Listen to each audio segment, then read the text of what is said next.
Conclusión. Acabar con las patologías del narcisismo. La llegada de hombres fuertes a los más altos cargos en todas partes del mundo y en el mismo momento muestra que estamos en el apogeo de un narcisismo triunfante del que Donald Trump no es más que un espejo de aumento. Por su patología extrema, no muestra lo que otros, igual de narcisistas pero mucho más perversos y por lo tanto más sutiles, han logrado no solo disimular, sino hacer aceptar como normal o inevitable. El poder conferido a esos grandes narcisos no es nada más que la manifestación de un proceso más general de narcisización de nuestra sociedad. En los orígenes, las derivas de la globalización neoliberal. Nuestro mundo de rentabilidad y consumo ha centrado a los individuos en sí mismos, y estos, para adaptarse, han intentado aumentar su autoestima insistiendo en sus realizaciones individuales y renunciando a las soluciones colectivas. Para sobrevivir en una sociedad globalizada hay que ser el mejor y colocarse por encima de los demás, utilizando los medios que hagan falta. Así, las grandes empresas han seleccionado para los puestos más altos a individuos narcisistas centrados en los números y en el corto plazo. Se les ha conferido la misión de mejorar indefinidamente el rendimiento, aunque para ello tengan que ocultar las consecuencias desastrosas para las personas y para el medio ambiente. Los miembros de esa élite dominante constituyen una casta que protege sus privilegios merced a los vínculos que mantiene con los políticos.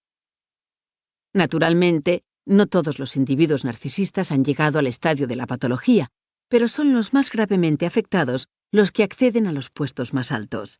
Al frente de muchos países tenemos a hombres fuertes que, sin duda, presentan un trastorno de la personalidad narcisista y no vacilan en menoscabar los derechos humanos para hacer reinar el orden y la seguridad. Y como temen perder sus prerrogativas, no dudan en proferir amenazas y deshacerse de sus oponentes. El auge del narcisismo en todas partes del mundo puede verse como una respuesta psíquica ante una sociedad individualista de rendimiento y consumo, únicamente orientada hacia el beneficio y el corto plazo. La globalización nos ha arrastrado a una espiral destructiva, y sus promesas de progreso infinito, de bienestar y de mejora de la calidad de vida tienen un reverso mucho más oscuro. Las adicciones, el aumento de las desigualdades, el rechazo del otro y una competitividad feroz que provoca estrés y el síndrome del trabajador quemado, burnout. Quienes habían creído en las promesas del neoliberalismo pronto se han desencantado al ver el precio que hay que pagar por un crecimiento sin fin. El consumo, que debía permitir una mejor calidad de vida, se ha convertido en adictivo. Queríamos ser libres y somos cada vez más dependientes de las nuevas tecnologías, que nos controlan y nos utilizan. Cada vez comemos peor, sufrimos más en el trabajo, padecemos trastornos psíquicos ligados a la rentabilidad que se ha apoderado de todos los ámbitos. Y sin embargo, el poder adquisitivo de los trabajadores disminuye. La gente está cansada y desanimada. Recordemos la frase de Emerson: para sobrevivir sobre una capa de hielo hay que patinar muy rápido. Con la globalización, los más vulnerables han perdido sus puntos de referencia. Desorientados por cambios a los que es difícil sustraerse, están preocupados por un futuro que escapa a su control. Constatan que su calidad de vida cada vez es peor.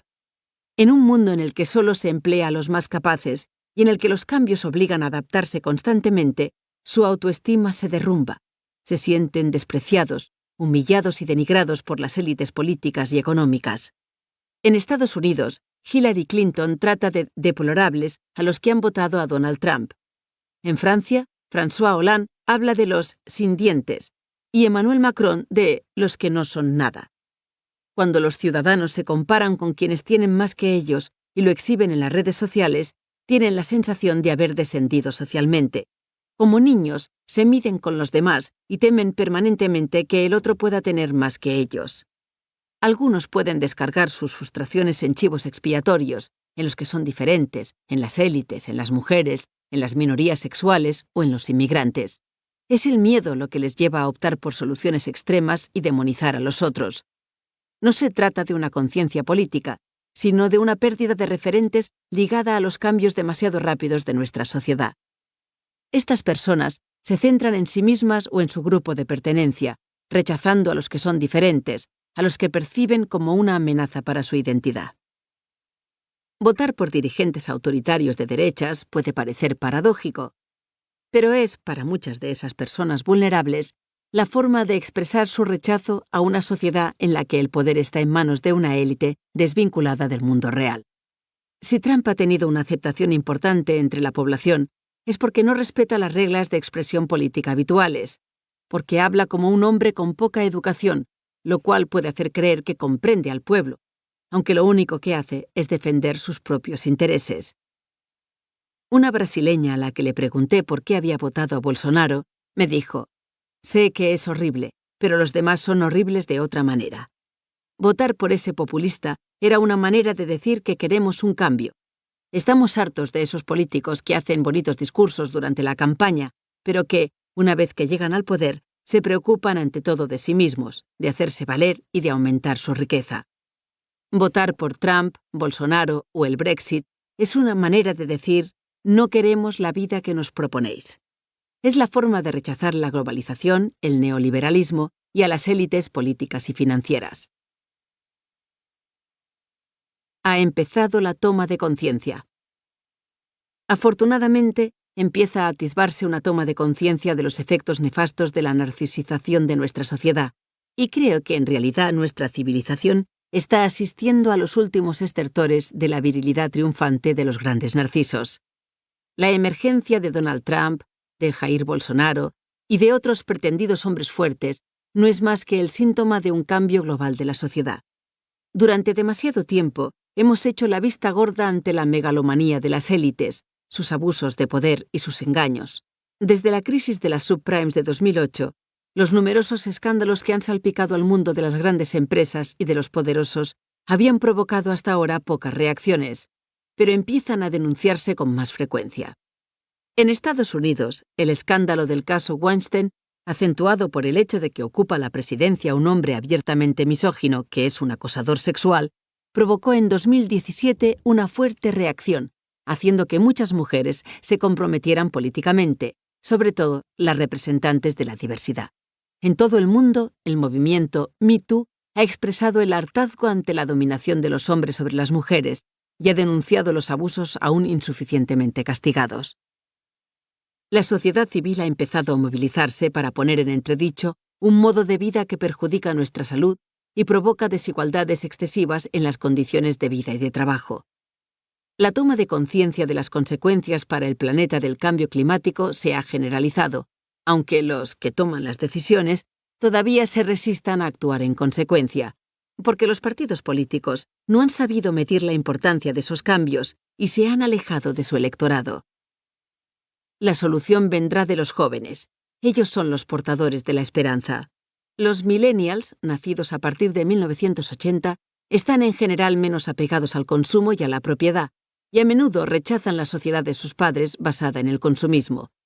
Muchos de ellos han comprendido que la acumulación de riqueza no nos hace más autónomos ni más libres, y que el sistema actual cortoplacista está arruinando nuestro planeta. Prefieren la economía colaborativa y la solidaridad. ¿Por qué comprar un coche cuando se puede alquilar o compartir? Reutilizan todo lo que pueden, depositan en los centros de reciclaje los objetos que aún pueden servir y compran de segunda mano.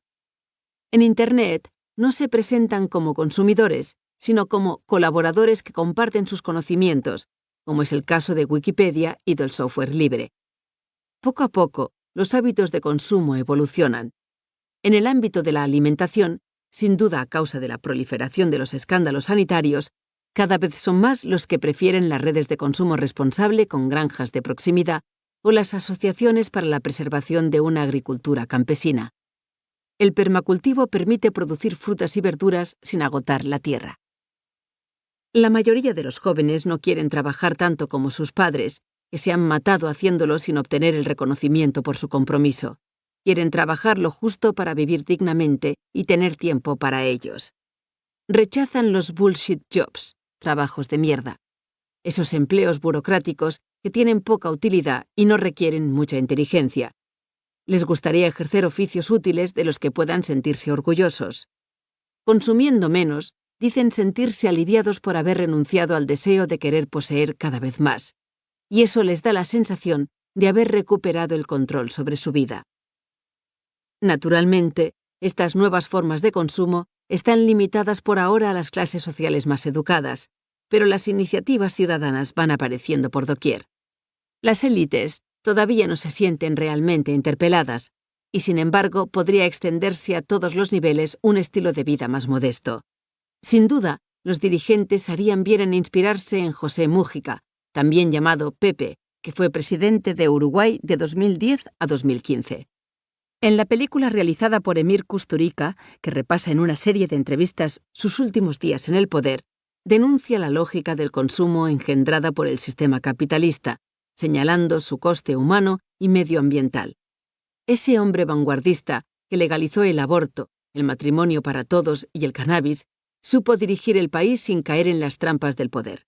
Ese ex Tupamaro, que por haber luchado contra la dictadura militar pasó 12 años en régimen de aislamiento en la cárcel, nos dice: se aprende más del dolor y de la soledad que del éxito y de la abundancia. Si no se tiene cuidado, las repúblicas siempre acaban por parecerse a las monarquías.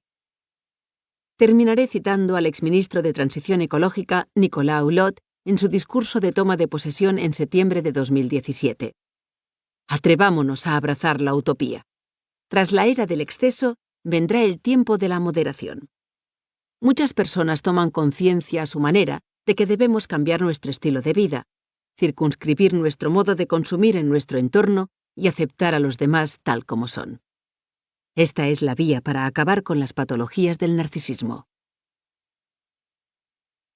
Esperamos que hayas disfrutado de Los narcisos han tomado el poder, de Marie-France Irigoyen. Título original: Les Narcisses. Copyright del texto: Édition La Découverte. París, 2019. Copyright de la traducción: Nuria Petit-Fonseré, 2020. Copyright Editorial Planeta S.A., 2020. Todos los derechos reservados. Publicado en audiolibro en 2020. ISBN 978-84-493-3726-0. Grabado en Boca. Audible